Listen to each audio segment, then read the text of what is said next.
fifth dimension, beyond that which is known to man. It is a dimension as vast as space and as timeless as infinity. It is the middle ground between light and shadow, between science and superstition. It lies between the pit of man's fears and the summit of his knowledge.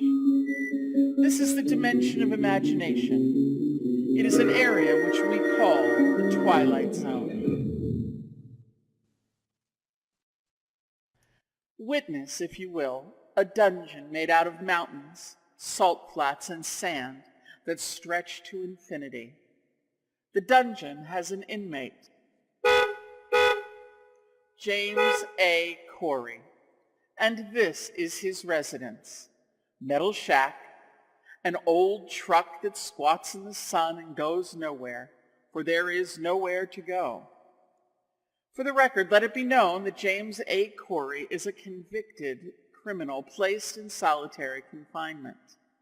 Confinement in this case stretches as far as the eye can see, because this particular dungeon is on an asteroid 9 million miles from Earth. Now witness, if you will, a man's mind and body shriveling in the sun, a man dying of loneliness. Entry, 15th day, 6th month, year 4. And all the days and the months and the years the same. There'll be a supply ship coming in soon, I think. They're either due or overdue. And I hope it's Allenby's ship, because he's a decent man, and he brings things for me. Like he brought in the parts for that antique truck. I was a year putting that thing together, such as it is.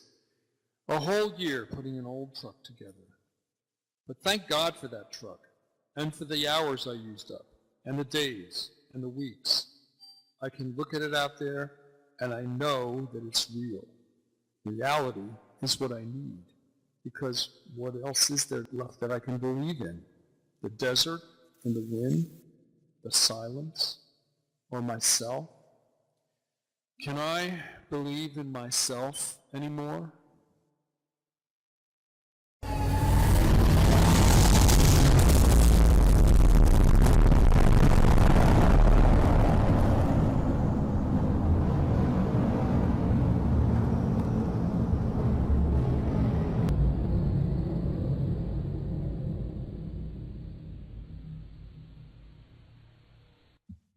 Allenby?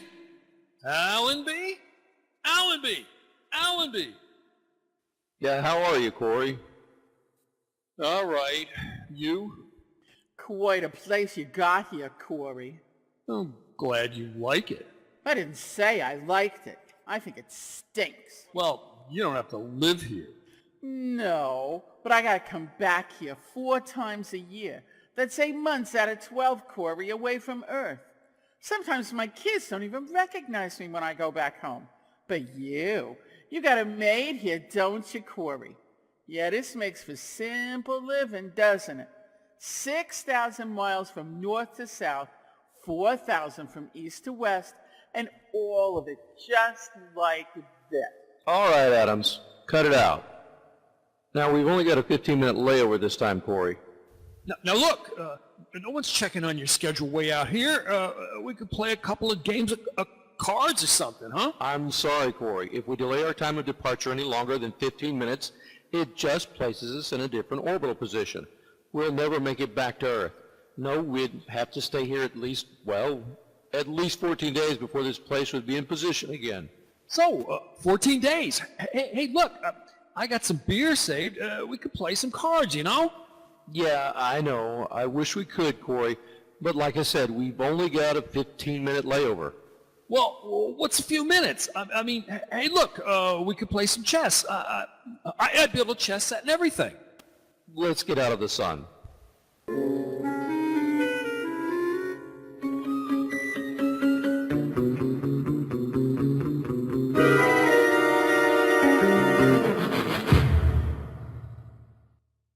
Allenby, already 2 minutes are gone. 2 minutes have passed already. We've only got 13 left. Now look, I don't want to foul up your schedule, but how about one game of cards, huh? Now, Corey, listen. We just don't have the time. Hey, we've been here 2 minutes already, and he hasn't asked about the pardon. How about it, Allenby? You're out of luck, Corey. The sentence reads 50 years, and they're not even reviewing cases of homicide. You've been here, 4 years now? So that makes 46 more to go. So, make yourself comfortable. Corey, we don't make the rules. All we do is deliver your supplies and pass on information. I told you last time there's been pressure back home about this kind of punishment.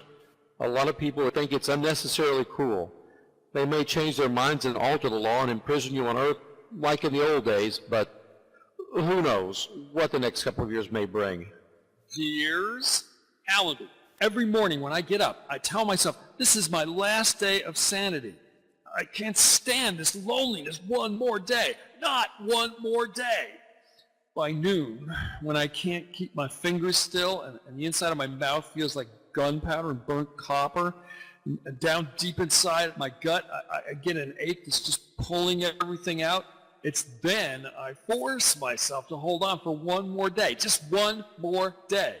But I can't do that for another 46 years, Allenby. I'll go right out of my mind. Oh, you're breaking my heart. Adams, you and Carstairs go get the supplies. What, Mr. Corey got a broken leg or something? You go ahead and do what I tell you, now. And that big crate, you know the big one? You treat that one gently. Corey, I brought you some paperback books.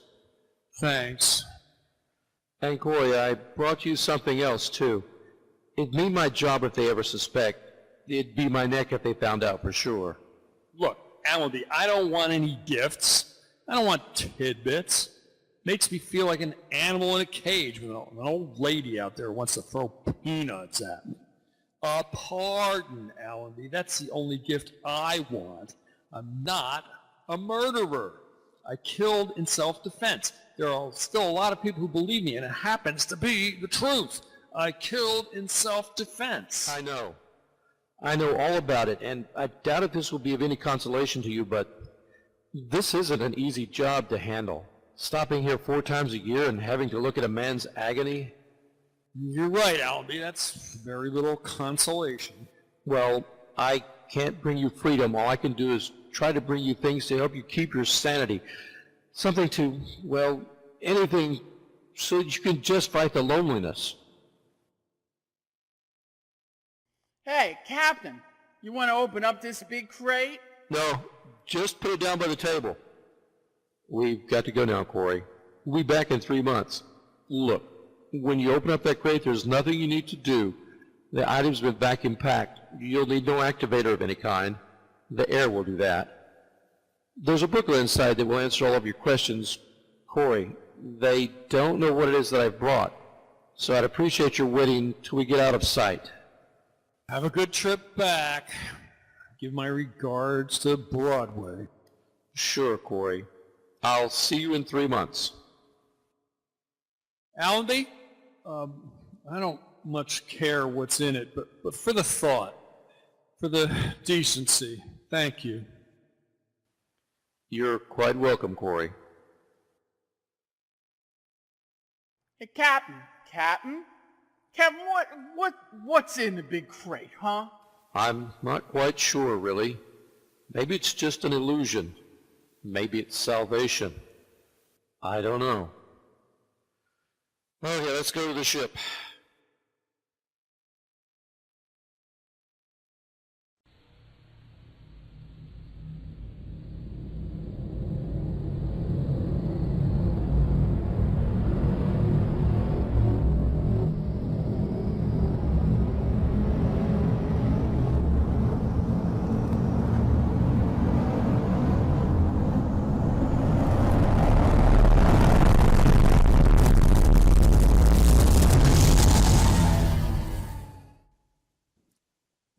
You are now the proud possessor of a robot built in the form of a woman. To all intents and purposes, this creature is a woman. Physiologically and psychologically, she is a human being with a set of emotions and a memory track, the ability to reason, to think, and to speak. She is beyond illness and under normal circumstances should have a lifespan similar to that of a normal human being. Her name is Alicia. My name's Alicia. What's your name? Get out of here! Get out of here! I don't need a machine. Go on, get out of here! My name's Alicia. What's your name?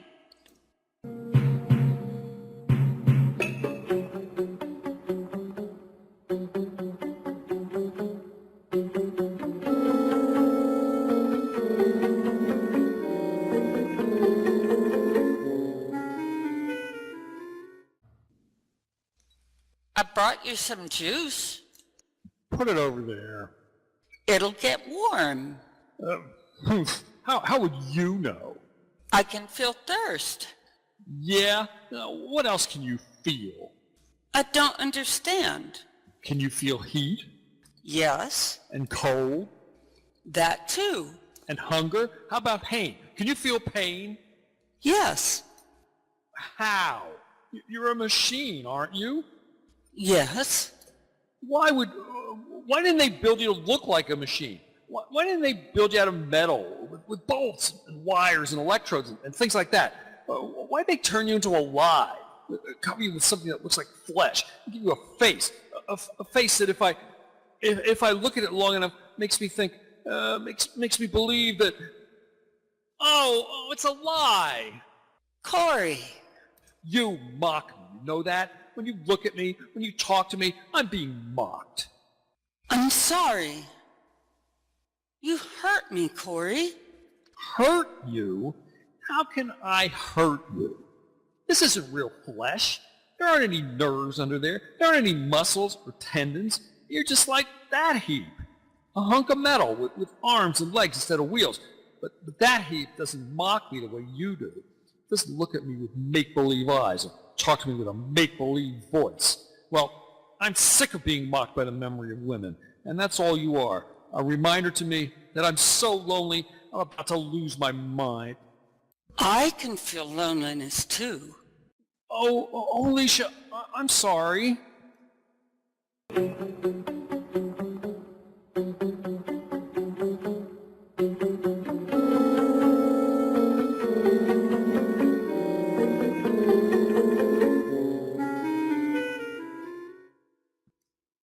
Alicia's been with me now for 11 months. It's difficult to write down what has been the sum total of this very strange and bizarre relationship. Is it man and woman or man and machine?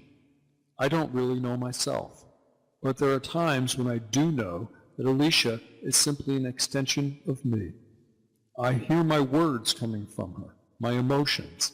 The things that she has learned to love are those things that I've loved.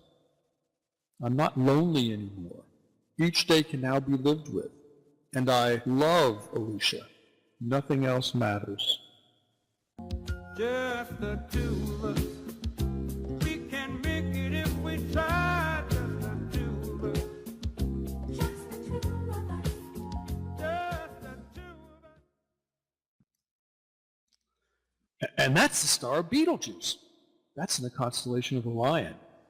And there's the Great Bear. See it? With its pointer stars in line with the Northern Star? And there's the constellation Hercules. God's beauty. That's right, Alicia. God's beauty. That star, Corey. What's that star? That's not a star. That's a ship. A ship? But it can't be a ship. There isn't one due here for 3 months. You said after the last time, there wouldn't be one for another 3 months. It must be Allenby's ship. He's the only one that ever comes close. They stop at the other asteroids, and then they come here. That means we'll see them in the morning. We better get back to the house then. No.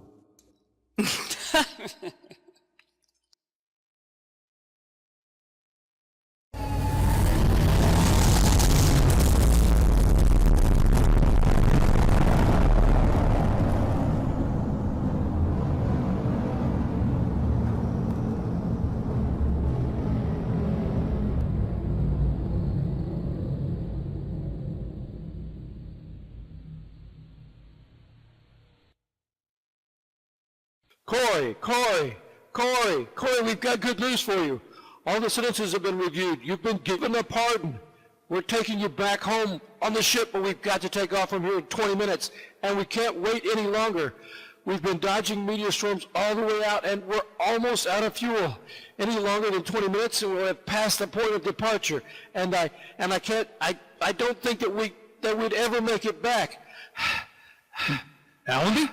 What did you say? A pardon. Corey, they've granted you a pardon. Yeah, but it won't do any of us any good unless you get your stuff together and get ready to move out. Corey, we've picked up 7 other men off of asteroids, and we've only got room for about 15 pounds of stuff. So you better pick up what you need in a hurry and leave the rest behind. 15 pounds? 15 pounds. I don't have 15 pounds of stuff. All I have is a shirt, a ledger book, a pencil, and a pair of shoes. That truck they can keep. That'll be for the next poor devil. There won't be any next poor devil. Good. I'm glad of that. Alicia and I will climb into that ship of yours, and we'll look out the port, and we'll give it all a big kiss goodbye. Who, Corey? Oh, my dear God, I forgot her. He's out of his mind. Who's Alicia? A robot. She's a woman. Corey, she's a robot. She's a woman. She's gentle and kind. Allenby, she kept me alive. Why, if it wasn't for her, I'd have been finished. I'd have given up. Oh, so that's what was in the crate you wouldn't let us look at? That big one? We can't let this be a problem now, Corey. Problem? There are no more problems. There are no more problems in heaven or earth. We'll just climb to that ship of yours, and we'll hit that big, beautiful green earth. We'll get out. 15 pounds. Wait a minute.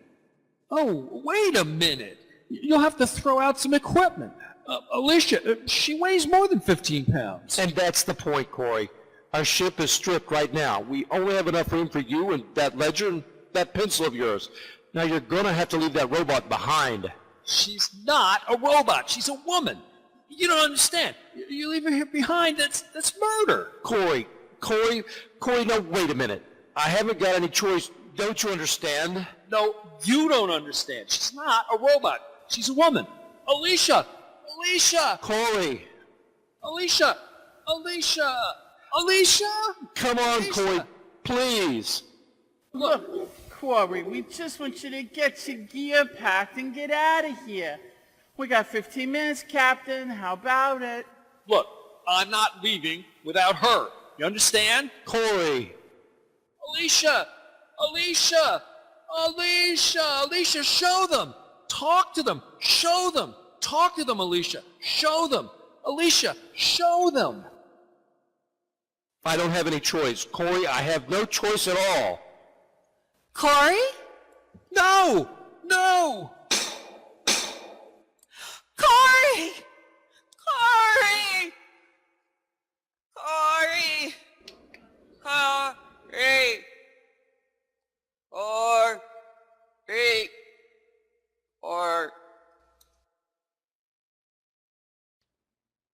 We gotta go now, Captain.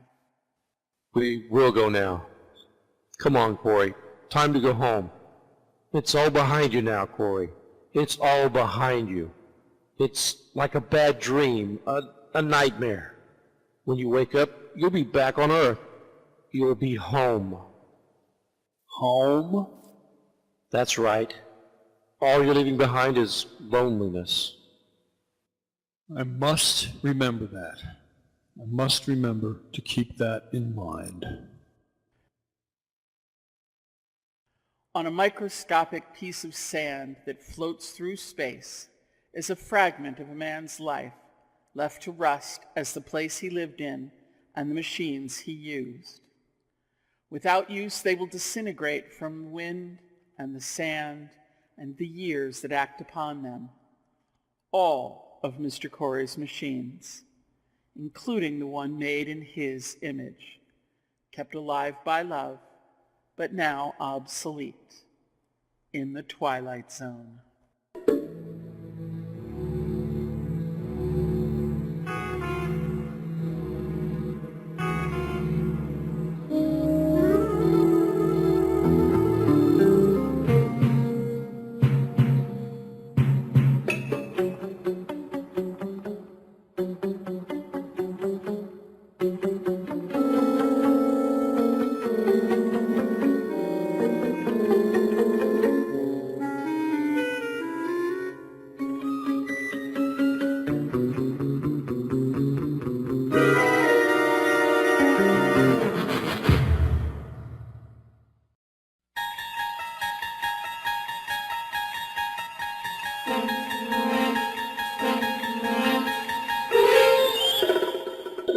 unlock this door with the key of imagination. Beyond it is another dimension, a dimension of sound, a dimension of sight, a dimension of mind.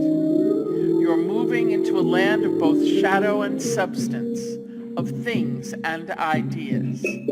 You've just crossed over into the Twilight Zone.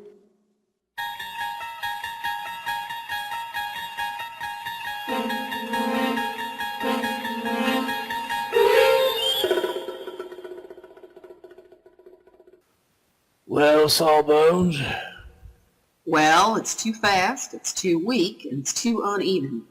where were you when they were teaching bedside manner at your medical school? Trying out for the soccer team? Jason, I've been your physician now for 25 years, and the first time I treated you for a head cold and I allowed myself one compassionate cluck, you threw a lamp at me, and that established the pattern right then and there. I've put up with your inept ministrations all these years, 'cause your candor is a refreshing departure from modern medical norm. I ask you a straight, simple question, and I get a straight, simple response. Sam, Yes, Jason, what is it? the oft-asked question of the condemned man. How long? Oh, Jason, you can't rightly say.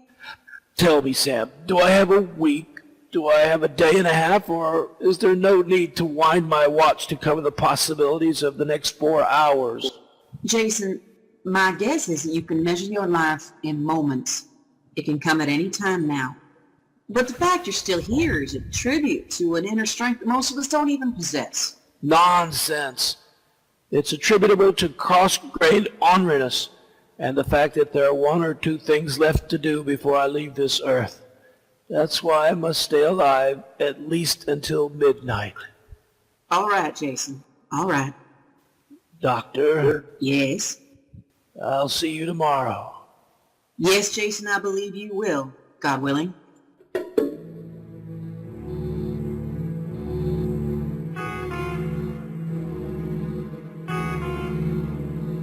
Mr. Jason Foster, a tired ancient, who on this particular Mardi Gras evening will leave the earth. But before departing, he has some things to do, some services to perform, some debts to pay, and some justice to mete out. This is New Orleans, Mardi Gras time. It is also the Twilight Zone. Oh, what a ghastly trip. I'm absolutely exhausted. Here, take this, Jeffrey. And these too, Jeffrey. Yes, sir. Jeffrey, are our rooms ready? Yes, ma'am. All prepared. Oh, fine. Thank you. Good afternoon. Dr. Thorne, how nice to see you. Well, Emily, how are you? Oh, I'm bearing up, Doctor, under the circumstances. You remember my husband, Wilfred? Oh, yes. Hello, Doctor. We met some time ago. And this is my son, Wilfred Jr. Aye. And my daughter, Paula. Hello. Your father's been expecting you, Emily. I'm awful glad you can be here. Oh, that silly Mardi Gras. Really, the traffic was just unspeakable. All the shouting and the screaming, incredibly rude people. It's a wonder Father's chauffeur was ever able to get us from the station. Emily, your father's extremely ill. In my opinion, it is only a matter of days, even hours. Oh, how perfectly awful. But, of course, we've been expecting it, haven't we? Oh, incidentally, Doctor, I've been getting these absolutely horrible muscle spasms in my arm. Sometimes they're just unbearable. I thought perhaps you might be able to prescribe something? Emily, I'm sorry, but I have other patients to look in on this afternoon. Oh, yes, of course. If you'll all excuse me. Oh, Doctor, Yes? I'll see you to the door. You two take your mother upstairs. Tell me, the old boy's in bad shape, huh? The old boy is dying. Good afternoon.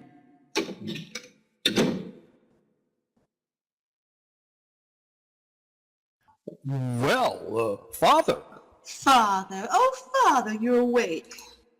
How are you, Emily? Oh, bearing up. Bearing up? You sound like Job itemizing his calamities. What's your illness this month, Emily? It doesn't matter, Father. I'll muddle through. You are the foremost changeless people on this earth. I don't like being so ill, Father, if that's what you mean. Don't you? Well, I find that hard to believe, considering that in the past 25 years you've been at death's door so often. It's a wonder you haven't worn a hole in the mat. Well, Father. And Wilfred, how's business? Oh, making a little, losing a little, Father. But I managed to keep my head above water. You know, Wilfred, I think the only book you ever read was a ledger. I think if someone cut you open, they would find a cash register. Oh, really, Father? Really. And you, Paula. Delighted to see you, Grandfather. Now, it's friendly of you to tell me that, considering that you haven't seen me yet. All you've seen is your mere image. Oh, Grandfather, you're very naughty. Really you are. We've had the most miserable long trip, and Mother hasn't stopped complaining for one instant. Well, do you hear that, Father, the younger generation? He jests at scars that never felt a wound. Oh, Emily, my dear. I believe that my trouble is hardening of the arteries and a very sick heart. But if you don't stop playing Sarah Bernhardt, I think I'll succumb to an intestinal disorder. And there's Wilfred Jr., looking as aware as ever. Wilfred, dear, tell your grandfather how nice it is to see him. It's nice to see you again, Grandfather. It was very nice and gracious of you to all come and see me. Why, Father, dear, wild horses couldn't have kept us away. Even my own agony. Oh, I hope you survive, Emily. Now, I've planned for you all to have an excellent dinner this evening, and then we're going to have a surprise. Oh, Grandfather, it's Mardi Gras, and I was rather hoping you'd know of some nice young man. But we're going to have a party here, Paula. We're going to have a marvelous time, and I've arranged for all of us to wear masks. What? Masks? How droll, Father. Masks. I swear, you people don't just celebrate Mardi Gras, you succumb to it. Masks, indeed. That might be fun. Oh, it shall be, Junior, my boy. It shall be. Oh, perhaps not the same degree of excitement that you get from torturing small animals as I've seen you do in the past. Way off, Grandfather. Besides, that was a long time ago. Wilfred's getting along very well in school now, Father. He made the football team. Ship off the old block, right, son? Ship off the old block, Grandfather. Oh, I'm sure of it. Now, why don't you all go and prepare for dinner? We're going to have a very interesting evening. As a matter of fact, I'll guarantee it. Anything you say, Father. Come along, darlings. Excuse me, sir. Your milk is ready for you, Mr. Foster. Thank you, Jeffrey. Anything else I can do for you? No, Jeffrey, everything is fine. Very good, sir.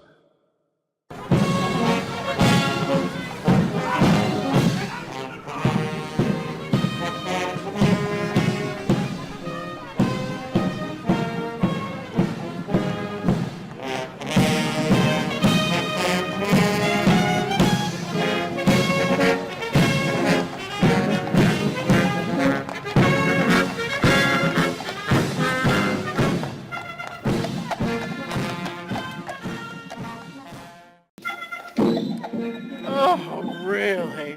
I think this whole thing is too ridiculous.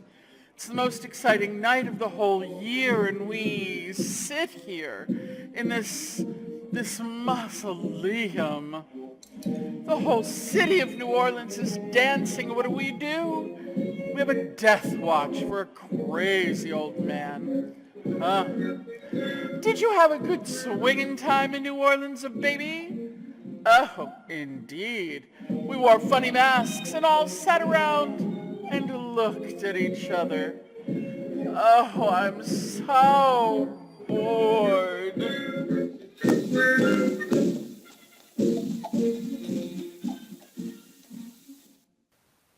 And that'll be all, Jeffrey.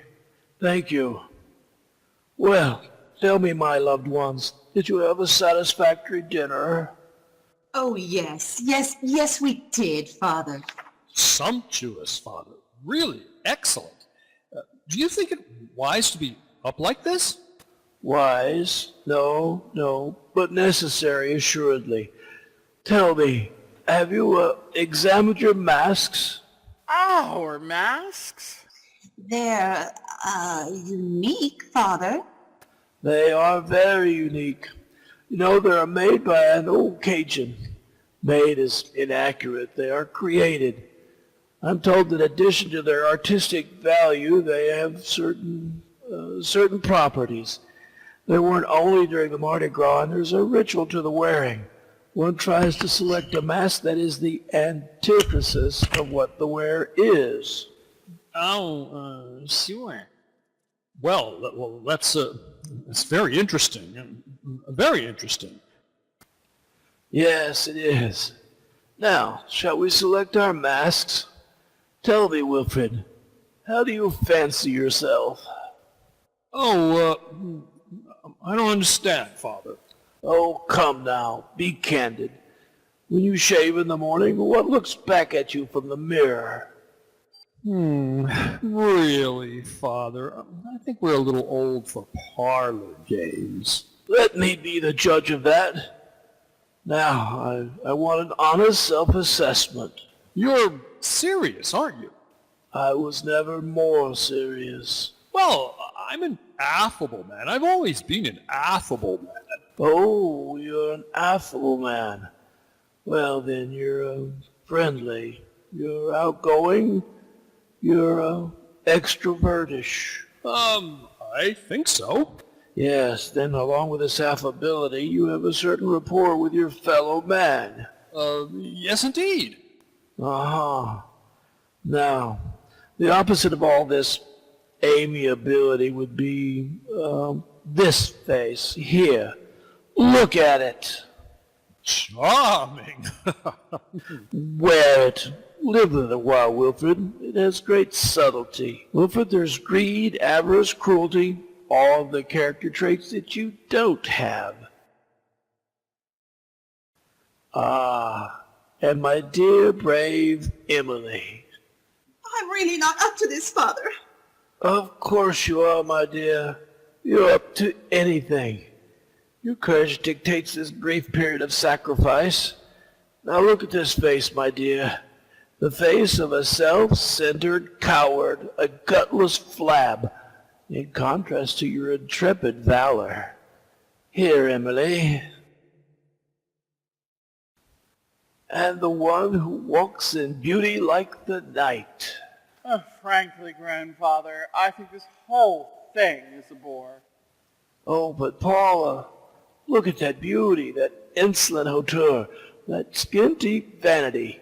It has none of your heart, none of your selflessness. Wear it, Paula, just for a few hours. And the timid, gentle Wilfred Jr. over there. Come on, Grandfather. Now this would be your mask, Wilfred, my boy. It's a face of a dull, stupid clown, in contrast to your gentle refinement, your courteous civility. Here. What about your mask, Father? Oh, this is mine. The face of death, because I'm alive, understand? I shall wear the thing that stalks me at this moment. Father, you don't mean we have to wear these ugly things? Only for a few hours. Only until the unmasking at midnight. Well, I won't wear mine. Me neither. It's stupid. Well, Father, it seems we're somewhat at odds here. Not really, Wilfred. You all came here for one purpose, to watch me go and cry bon voyage, to put coins on my closed eyes and with your free hands start grabbing things from my shelves. Father, that's cruel. That's the truth. You came to reap everything I've sown, to collect everything I've built. Well, I shall not disappoint you. Everything is yours. Everything is prepared. The will is made. The four of you will inherit everything I own. Everything. Money, house, property holdings, stocks, bonds, everything. Father, you're breaking our hearts. Ah, that's the most touching thing you ever dredged up by way of conversation, Wilfred. But I must include this addendum, this small proviso. You shall wear your masks until midnight. If any one of you should take them off from my estate, you shall receive train fare back to Boston, and that's it. Well, we won't be spoil sports. If this is your pleasure, Father, we'll indulge you. And now, my dear ones, we will wait until midnight.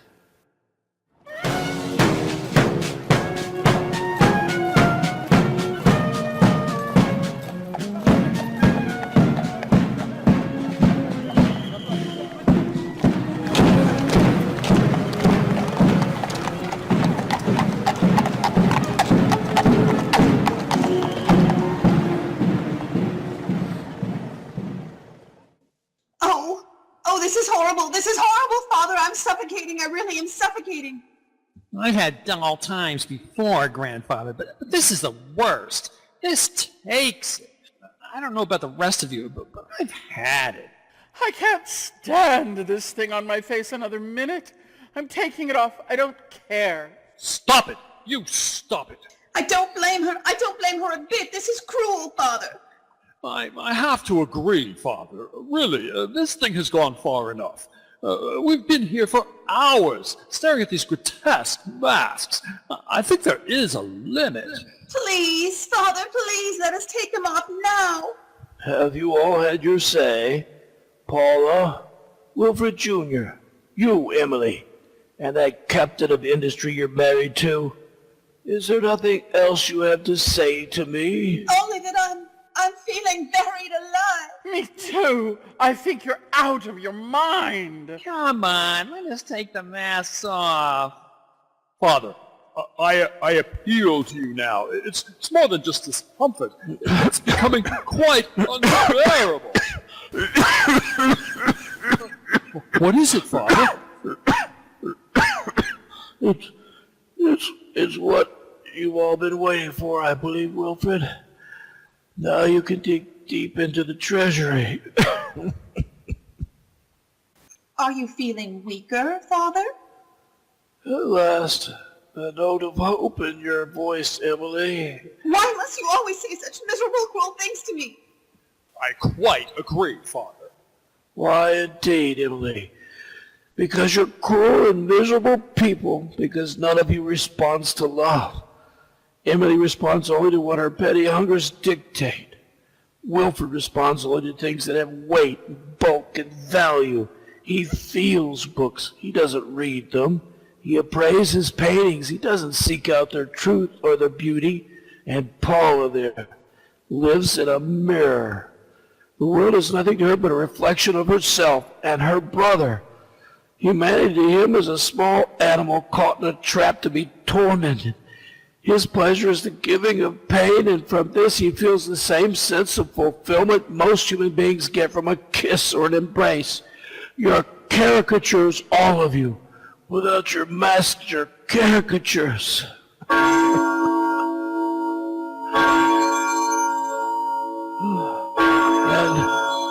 And now you're all very rich. Now you own everything that I have owned. You kept your bargain.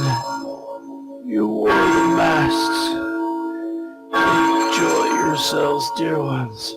I've lived a full life. May God pity you.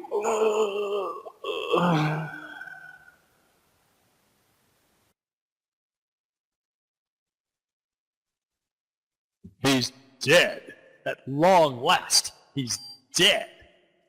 Okay. Now, let's celebrate. Oh, What's the matter? What's the matter with you all?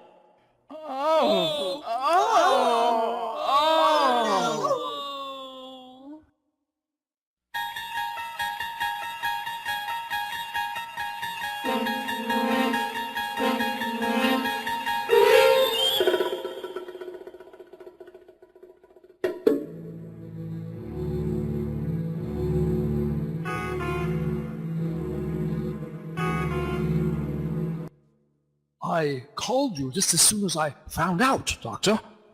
this must be death. No horror, no fear, nothing but peace.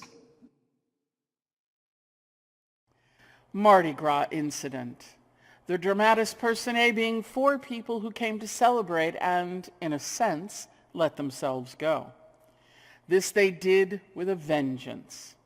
They now wear the faces of all that was inside them, and they'll wear them for the rest of their lives. Said lives now to be spent in shadow. Tonight's tale of men, the macabre, and masks on the Twilight Zone.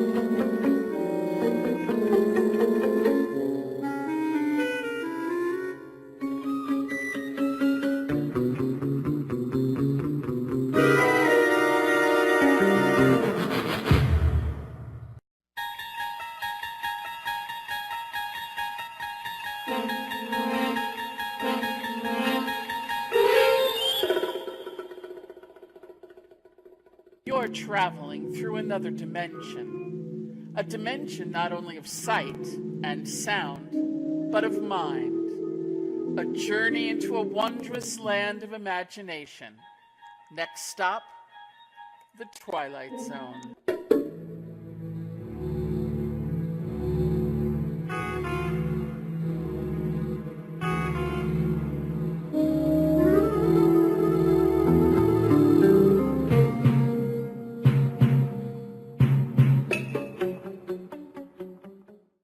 Ha ha ha ha! The fleet's in!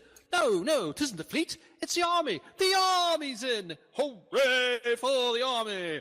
Get the troops out of the hot sun. Da da da boom yeah. Your orders, Colonel, General, whatever you are. I'm a major. Don't fret. It goes and comes quickly, even in a peacetime army. Today, a major. Tomorrow, a brigadier. Major to brigadier. That's not bad. You're generous, old sport. You're really very generous. Problem? Problem? No problem. It's just that Just that what? a couple of very unimportant items seem to have eluded me, like who I am. You said you were a major. Hey, wait a minute. Wait a minute. Who are you? What are you doing here? Is there a circus around here somewhere? Circus? Oh, yeah. There must be a circus. A clown, a circus. An officer, a war. That's logic, isn't it? But it doesn't figure at all. Not at all. Why not? Because there is no circus, and there is no war. You're just like the rest of us. The rest of us?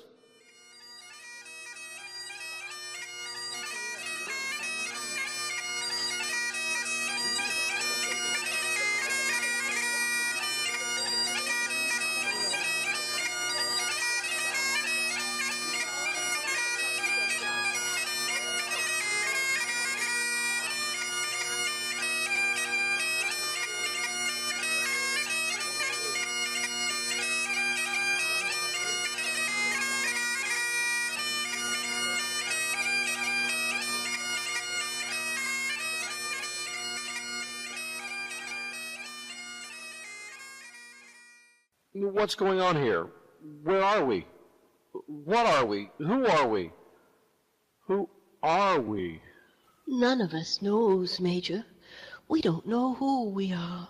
We don't know where we are. Each of us woke up one moment, and here we were, in the darkness. How could that happen? That's the question we've asked ourselves. A question with no answer. Nameless things with no memory. No knowledge of what went before. No understanding of what is now. No knowledge of what will be. How long will we be here? That's a very good question. That's the best question of all. But nobody knows the answer. Clown, hobo, ballet dancer, bagpiper, and an army major. A collection of question marks. 5 improbable entities stuck together in a pit of darkness. No logic, no reason, no explanation. Just a prolonged nightmare in which fear, loneliness, and the unexplainable walk hand in hand through the shadows. In a moment, we'll start collecting clues as to the whys, the whats, and the wheres. We will not end the nightmare, we will only explain it. Because this is the Twilight Zone. Very active chap. Compunction. Compulsive worker. You're a big-time psychologist, huh? I'm a clown, which is neither here, there, nor any place. I could be a certified public accountant, a financier, a left-handed pitcher who throws only curves. What difference does it make? We're here because we're here because we're here because we're here. You're wasting your time. You know that, don't you? You're an idiot. An energetic idiot, but an idiot. I want out of here. I'm not satisfied to sit around here heaving deep sighs. I want out of here. You got no monopoly on that, Major. We all want out of here. Seconded. Bet you're wasting your time, Major. Each of us has gone around like a bloodhound. Nose to wall, nose to floor. What's up there? You name it. Sky, artificial light, fluorescent lamp, an illuminated microscope. You name it. One guess is as good as the other. Maybe we're on another planet. Or maybe we're on a spaceship going to another planet. Maybe we're all insane. Or maybe this is a mirage, an illusion. We're dead, and this is limbo. We don't really exist. We're dream figures from somebody else's existence. Or we're each of us having a dream, and everyone else is part of the other person's dream. You call it, you can have it. That's one thing we have an abundance of. Possibilities. An infinite number of possibilities. How about getting out of here? Anybody examined that possibility? Have you, Major? We're trapped down here. There's no way out, man. This is a nightmare. It must be a nightmare. It is indeed, but whose? Yours? Mine? The Scotsman's? The ballet dancers? Just whose nightmare is it? Someone knows we're here. How so? They have to. You've all been here a while, possibly a long while. Someone must feed you. Someone must give you water. Well, someone must bring food down. No, there's been no food or water. But we'll starve to death, or we'll die of thirst. Do you feel hungry, Major, or thirsty, or heat or cold, or fatigue, or discomfort? Or anything? Do you feel anything, Major? No, I don't feel anything. But it's understandable that I don't feel hungry or thirsty. This is shock, or the aftermath of shock. None of us feels anything, Major. None of us has felt anything since we've been here. And we've been here an endless time. This is incredible. This is really incredible. Now, have you shouted? Endlessly. Well, have you pounded on the walls? I mean loud. Have you taken off your shoe? And pounded on the walls? Have you done that? Often. Have you looked all around? Have you felt the wall? Maybe there's a button or a lever, or maybe there's a panel of some kind. Maybe there's a control button. For a while, for a long while, that's all we did. Hunted, searched, peered, looked and felt. Then we discovered that this was the universe, right here. For our purposes, this is the universe, this little room.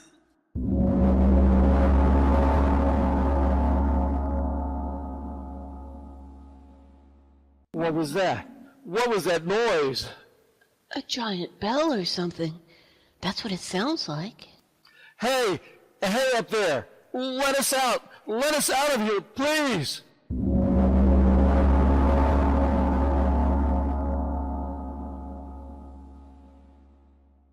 Oh, Major, don't be afraid. It's hard in the beginning. Oh, Major, it'll be a lot easier in a while. Perhaps there are a lot of dungeons like this one. Maybe we've just never heard of them. Perhaps they're for the unloved. Perhaps that's who we are, the unloved. We must have names. We're people, and that means we belong somewhere. There must be others who care about us because somewhere, somehow, we have a life that's been cut away from us. We've got to get it back, each one of us. We'll dig a tunnel.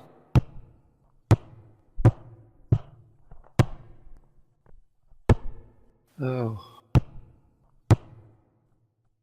I know where we are. It suddenly occurs to me. Where are we? Why, my dear young lady, how unobservant, when the whole thing all fits together. Please tell me where we are. Ladies and gentlemen, it seems very apparent, it seems quite unequivocal, we, all of us, we're in hell. God help us, we're in hell. Perhaps we could pretend that we're acrobats. Alley-oop! Allô! The top! Oh, wait a minute. Oh, come now. This is becoming a little ridiculous. Well, why not? Why not what? What you said, acrobats. A figure of speech, my dear, not meant to be taken seriously. I grant you that we have somehow forfeited some of our human dignity, but we are nonetheless governed by human frailty, not the least of which is gravity. Perhaps you know some acrobatics I'm quite unaware of? I see what she's getting at. Don't any of you see it? One on top of the other, standing on each other's shoulders. Well, how about that? Isn't that the way they do it in circuses? I'll ask him when he comes in. I assure you that though I may wear the costume of a clown, I have no recollection whatsoever of having been one. True, we don't feel hunger or thirst, but pain is quite another thing, and a drop from 20 feet up down to this hard floor, that is a sensation I would at least do without. It's a chance. Begging your pardon, Mum, but no, thank you. But she's right. It is a chance. Now, come on. We'll go on the first person, so I'll start. The clown on my shoulders, then the tramp, then the bagpiper, and then the girl.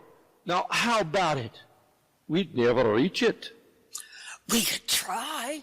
Who's to say we wouldn't reach it? We're not sure how high it is. That's the point. We'd be exerting ourselves for nothing. Now, all sit down, and we'll have a little entertainment. Come on, let's try it. Come on, clown. On my shoulders. Observation. Things were far more simple before you arrived. However, I go with the majority.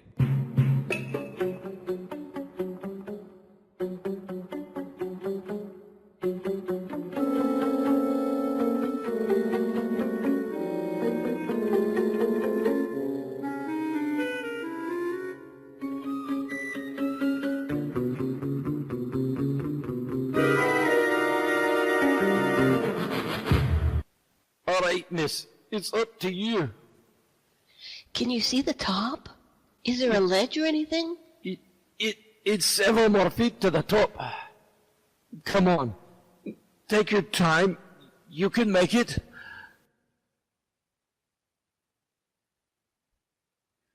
I can't quite reach it. It's a little above me. Try. Stretch a little. All of us stretch. Try. You've got to try.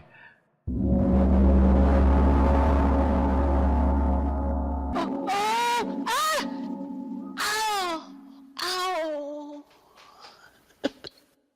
How's your leg? Oh, I think I strained it. But I'll be all right. How much farther? How much more would it have taken? I could almost feel it. Oh, you were almost there. A miss is as good as a mile. Well, not in this case. Oh, a miss by 2 or 3 inches. That's hardly a mile. Oh, here's what we'll do next. The same thing, but with me at the top. I'll leap up if I have to. And then what? Well, we'll worry about that when it happens. Somehow I'll get you out of here. But none of us gets out until one of us gets out.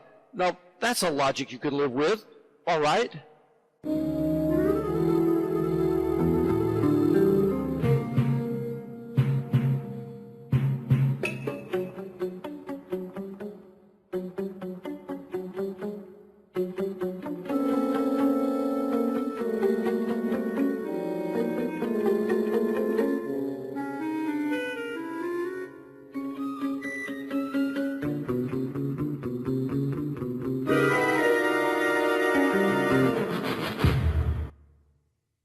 Well, what's there?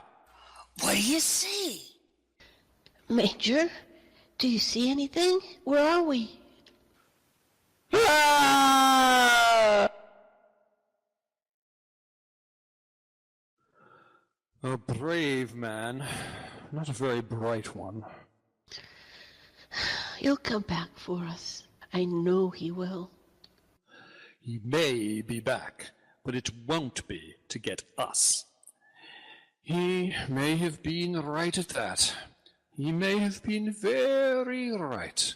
This may be hell.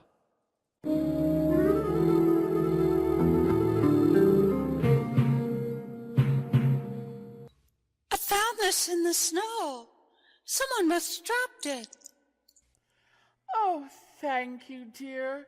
Just drop it into that barrel over there, will you? You don't have very many, do you? Oh, dear, no, not nearly enough. It's for the orphans, you know. But it's early, and we've only just started. Dolls for Christmas, dolls for Christmas, dolls for Christmas, dolls for Christmas, open your hearts.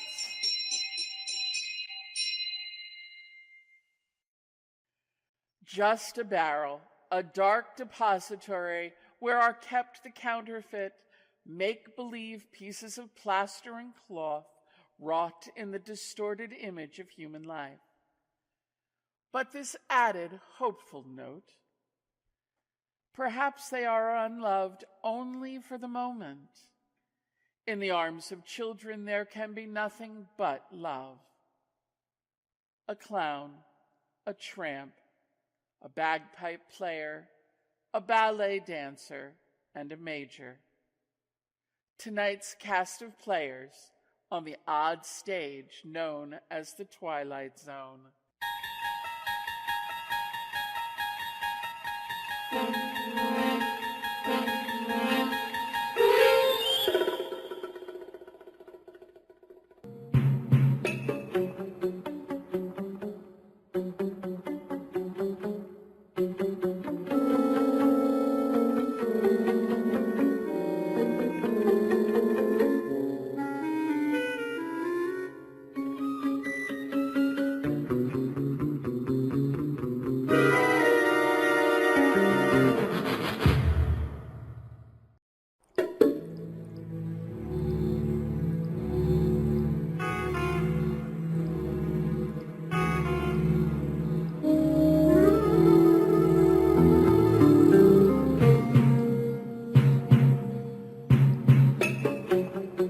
You're about to enter another dimension, a dimension not only of sight and sound, but of mind.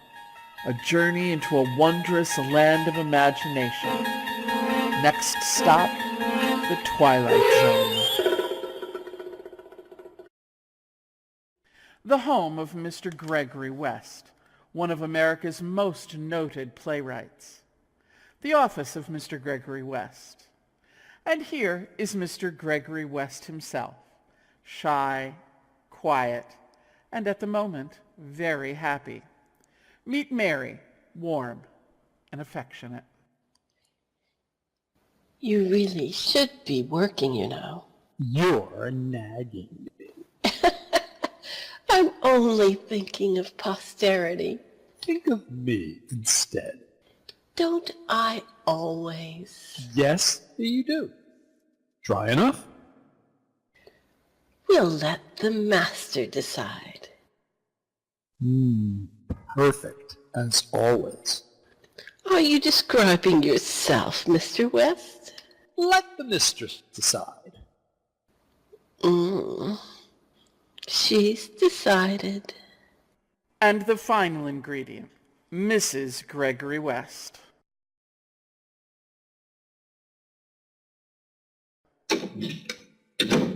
Gregory?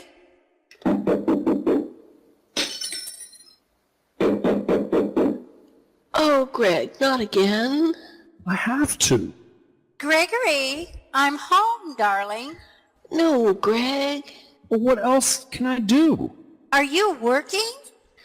Are you so afraid?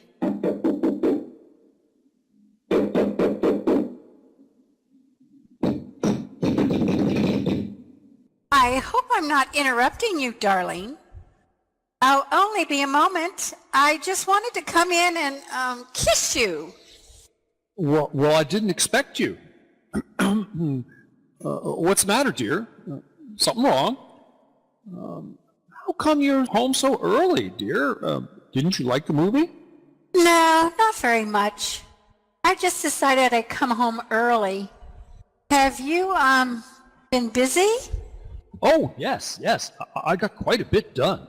Did you? Oh, I see you've dropped a glass. Oh, yes. You looking for something, dear? Oh, no. I just thought I'd see if this room needed to be cleaned. I don't think so. What are you doing, dear? Honey, what are you doing? Oh, I'm checking the wall. Oh. What's that? Oh, my scissors. Gregory. Mm-hmm. You, wouldn't by any chance have a secret door in here, would you? A secret door? That's what I said, darling. A secret door. Now, what on earth would I want with a secret door in here? Yes, whatever on earth for. Are you all right, Victoria? Oh, well, I don't know. I'm not too sure. Really? As a matter of fact, I think I may be suffering from hallucinations. Oh, you poor dear. You know, it's the strangest thing, but I was just standing outside this window only a moment ago, right there. You were? Yes, I was. And you'll never guess what I saw through that window, Gregory. Or at least you'll never guess what I thought I saw. I couldn't possibly guess. I thought I saw a woman in your arms. Oh, did you? Oh, yes. Isn't that just too ridiculous? Oh, yes. Yes, it is. Oh, well, listen. Wouldn't you like me to describe her to you? Well, I don't Oh, think, let me. She had masses of blonde hair, and she wore one of those frumpy little blouses with a tacky little brooch at the bosom, and one of those dreadful peasant skirts. But the funny thing was that she handed you a drink. Such detail. It's quite remarkable. Oh, yes, isn't it? Of course, if I'd thought about it, darling, well, I would have realized how ridiculous it was. I would have realized if I'd thought about it for a minute that a man of your great and extraordinary taste couldn't possibly be interested in such a drab, ugly little creature. Oh, she's not so drab. Didn't think I'd be home so early, did you? Didn't think I'd be home the whole afternoon, did you? Thought you had me fooled, didn't you? Let me tell you something, Gregory West. I've had my eye on you for some time now. Didn't think I suspected the real reason you were always sending me out of the house on one pretext or another, did you? I must be alone to work, you said. The great and famous playwright. The great and famous philanderer. Now, Victoria, it's so simple to All explain. right, what now, happened. you tell me where she is. I can explain everything. Where I promise is you. she? Well, do you remember my Go play? ahead. Well, now wait. Do you remember my play, Fury in the Night? Oh, yes. Dear, do you remember it? You remember the character Philip Wainwright? Gregory, You're not being fair here. just give tell a me minute. one thing. What's her name? What? What's her name? Mary. But that doesn't really matter Mary? right now. How common! Oh, now, Victoria. Oh, Please, Victoria, now- just sit down here and listen to me. Let me I'm explain the whole listening. thing. You know how sometimes I've told you that fictional characters come alive? They come alive so vividly, they make decisions of their own. A playwright may have worked out some kind of move for them, but they refuse to do it. They will not accept anybody's... they become so strong that sometimes they take over the whole story. Gregory, I hardly see that this has anything to do Please, bear with me, Victoria. I've borne with you for years. Philip Wainwright was the first one of my play characters to ever behave like that. No matter what I had planned for him, he balked. He refused. He wouldn't accept any of my decisions. He became alive with a will of his own. Do you understand? I understand that you're trying to change the subject. I'm not. This is the subject. Philip Wainwright became alive. One night while I was working here, right up here in my office, Philip Wainwright walked in through that door. Oh, Gregory, now really. Victoria, you've got to believe me. He walked in right through that door. He came in here, and he sat down in that chair, alive, a real flesh and blood man. And I created him. Oh, my. What are you doing? I'm afraid that psychiatry is the next thing on the agenda. You've got to believe me, Victoria. Characters in my plays do come alive. I've seen them. I've talked to them. I've even shaken hands with them. You've even made love to them, remember? Yes! I mean, no. Look, you know how I work. I dictate dialogue and stage business into the tape recorder. I describe any character I want, and if I do it well enough, they come to life. To life, Victoria. And I don't even have to describe the characters in my plays anymore. I can describe any character I want. You should be put away. Now, you said that you saw Mary here, right? Oh, I saw her here, all right. Then how did she get out? That's what I'm trying to find out. She could not have gone out through the window. You know there are no secret doors in here, but I'm going to show you how she got out of here, because I want you to understand. I take my scissors, I snip off the part of the tape on which she is described, I roll the tape into a little ball, I throw it into the fireplace, she's gone. Poof! Uncreated. I'm going to have you committed. You've got to believe me now, you've got to. Now what do you think you're doing? Now, just a minute. I'm trying to save our marriage. Don't waste your time. I could describe a dog or a cat or any character you want, but I'm sure you would prefer to see Mary. And I've created Mary so many times that she'll be much more available. I'll just bet she is. Give me that key, Gregory. Her name is Mary. She's 30 years old, 5 feet 6 inches tall, nicely built, blonde hair, fair complexion, a simple, unassuming female, but with that quality of inner loveliness that brings real beauty to a woman. A tender, gentle woman, an understanding woman. She's dressed in a soft blouse, old-fashioned brooch, full skirt. Her hair is attractively arranged. She's coming up the front walk. She's crossing the porch. She's opening the front door. She's closing it. She's walking across the hall.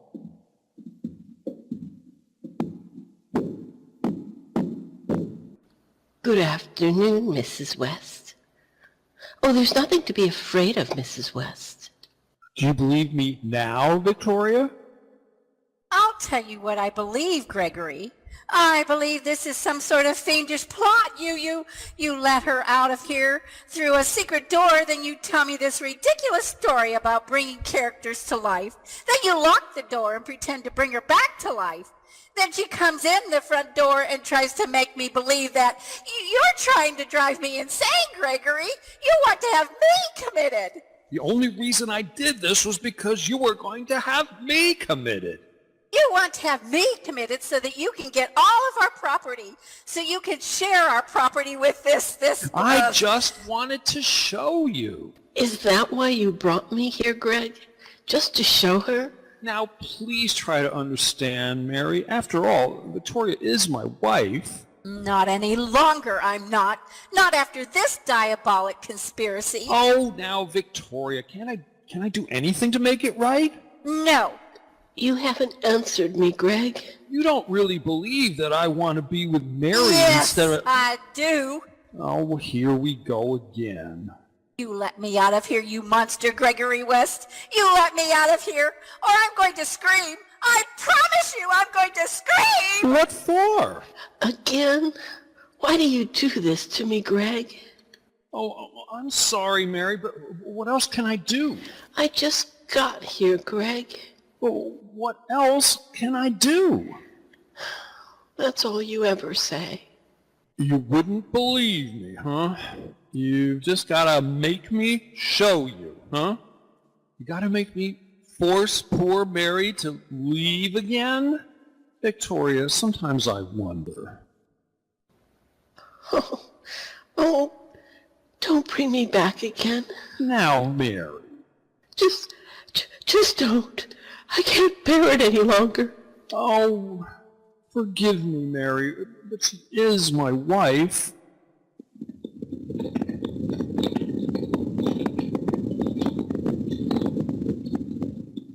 Where is she? I told you. Where is she? You still don't believe me, huh?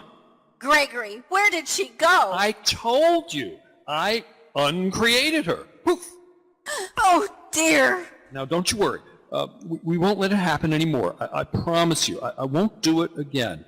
The only reason I did it the first time was that, well, I was lonely.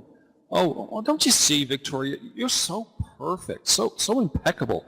You're so flawless. And I was, well, I just felt inferior. I wouldn't have created Mary. I didn't create her to insult you. I was lonely, that was all. I wanted somebody to talk to. Someone that I'd feel comfortable with, not like a worm. Well, you understand, don't you? Oh, yes, I understand. Oh, well, fine. We'll work it out. We'll work it out somehow. It's just that I feel so inadequate compared with you. Of course, that's really my fault, I guess. I should have, Now, don't try to stop me, Gregory. Where are you going?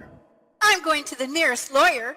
I'm going to have you put away for the rest of your unnatural life, away from tape recorders and away from me. I'm going to live all by myself in perfect peace and harmony in this house, free of your diseased mind. No, Victoria. Yes, Victoria.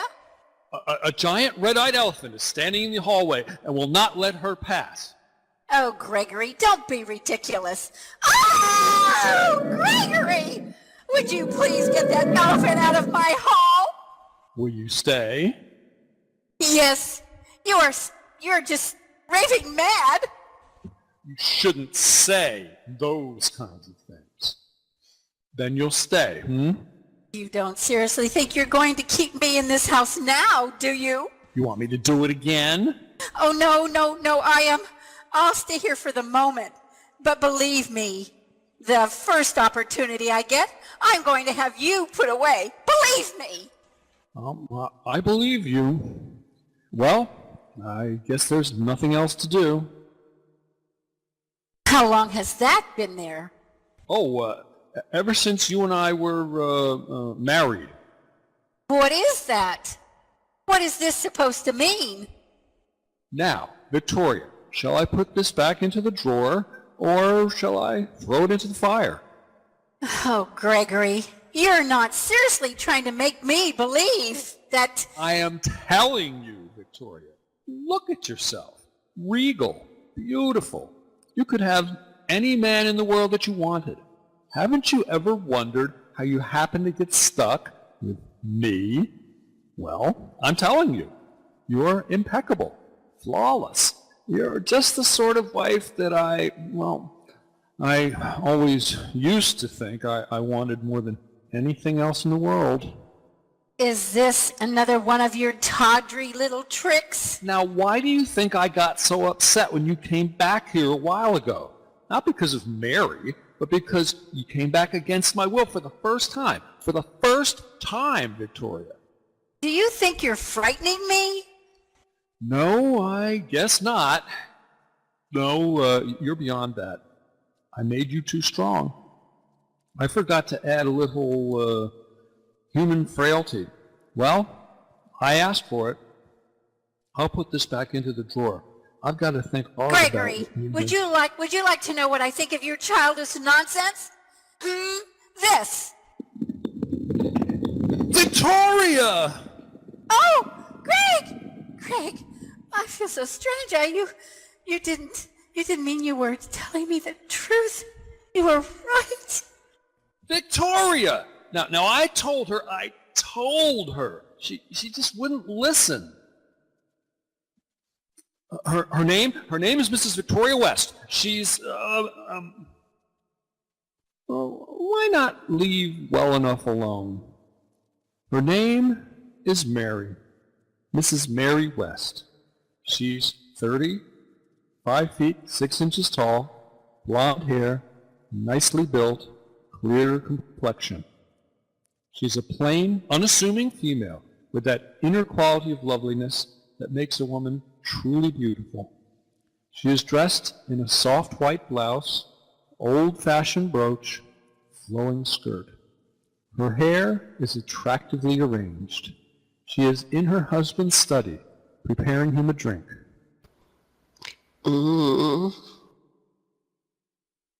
We hope you enjoyed tonight's romantic story on the Twilight Zone.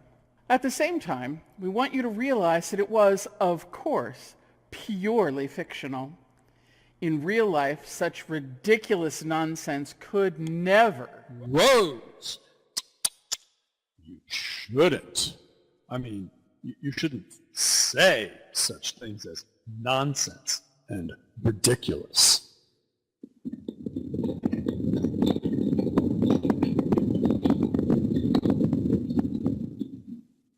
Well, that's the way it goes.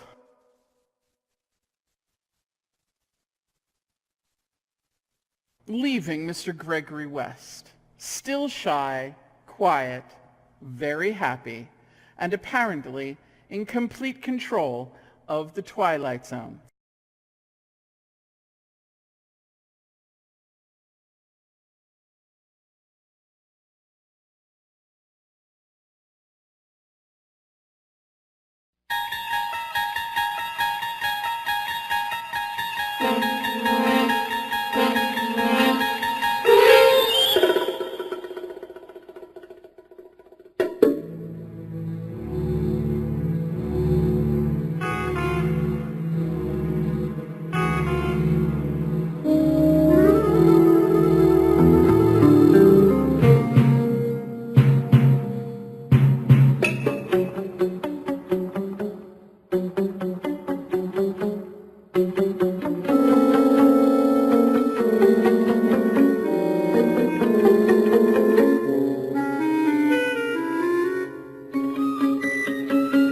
Thank you.